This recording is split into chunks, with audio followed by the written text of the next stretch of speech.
Not since the Denny's red, white, and blue pancakes commercial have I seen anything scream America harder than this movie. Hi everyone, it's me, Grant, the movie and TV guy. Welcome to Raise Up with Grant, everybody. Tonight we are doing two reviews: a new film and a retro review of a film that is back in theaters. So we'll begin with the new release. We're ready here to talk about a movie. Movies and TV, that's what we do here, and that movie is The Hill.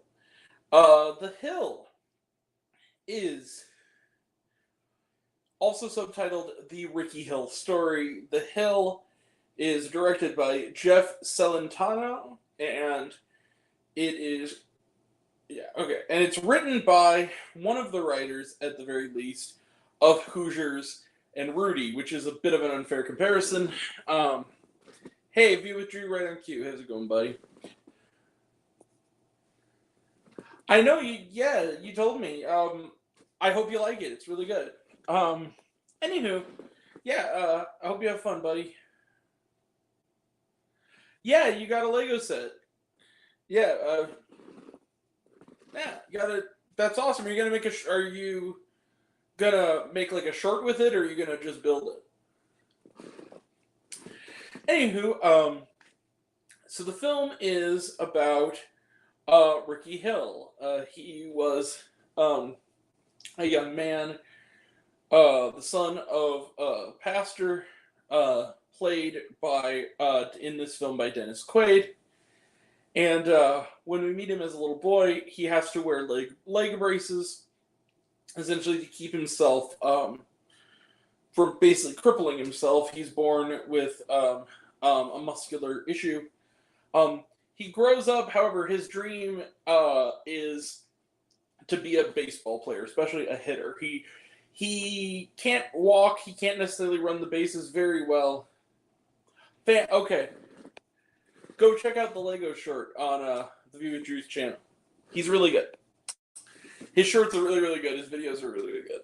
Big fan of his. Friend of the channel. Go check him out. He's part of the crew.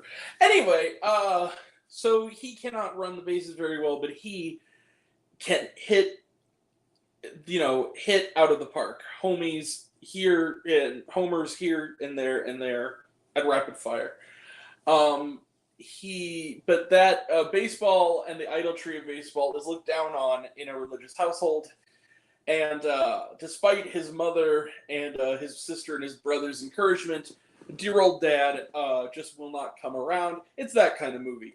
Can Ricky, when all is stacked against him, be able to, as an adult, played by Colin Ford, a young adult, can he finally take his shot and become a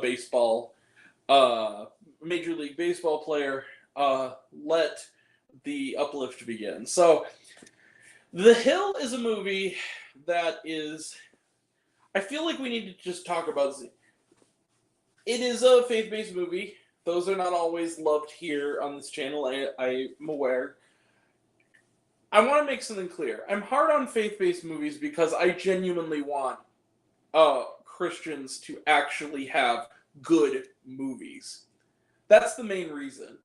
And not have to settle for hateful neo-Nazi alt-right shit kid show crap like Nefarious, The Girl Who Believes in Jesus, or the God's Not Dead series. Redeeming bullcrap. I expect better from this.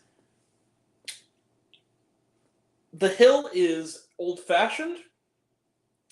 The filmmaking is not necessarily high-end. The performances by Quaid and Ford are pretty good. Everybody else is kind of stiff. It's very old-fashioned. It's very homespun. It's very, in molasses-level cliched, old school in its approach. A very Norman Rockwell glow kind of colors everything. It's very TV movie feeling in a lot of ways.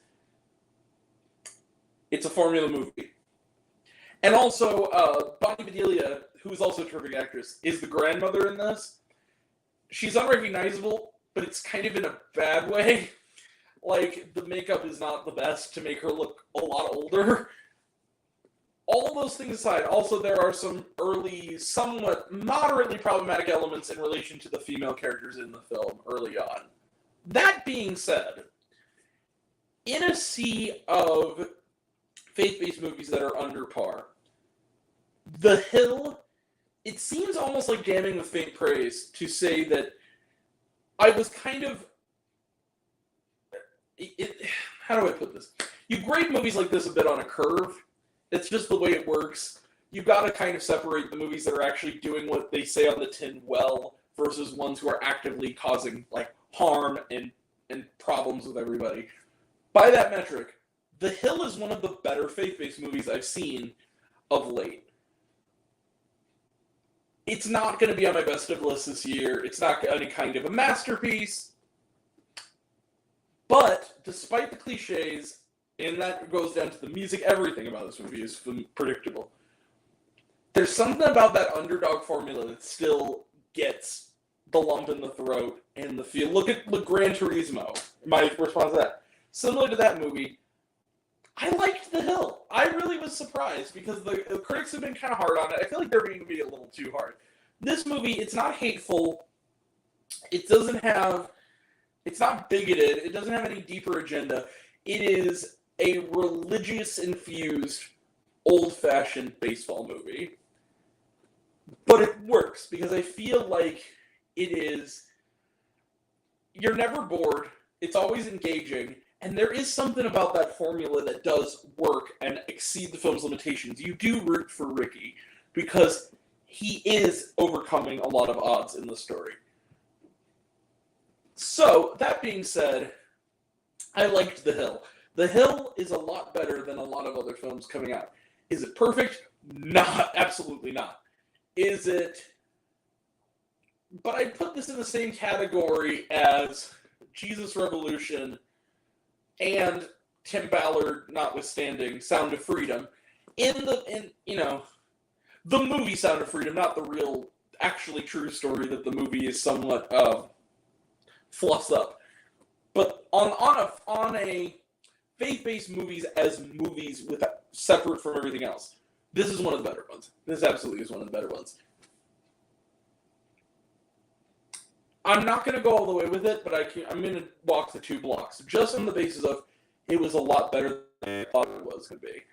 The Hill, let's just end it there. I'm going to give The Hill 4 out of 5 stars. This was a solid movie. I kind of liked it for a lot of the same reasons I kind of like Retribution, in that it is a familiar thing, but it never feels longer than it needs to. I mean, this movie, which is weird because this movie is over 2 hours. It's like 2 hours and 7. It doesn't feel long, though. You are engaged in the story. It does a pretty good job at pacing itself. I had fun. I enjoyed The Hill. It's the kind of movie that when my grandmother was alive, she would have absolutely loved. So, and it's completely harmless. It's not going to hurt anybody. If you're a faith-based person right now, theatrically, this is probably your best bet.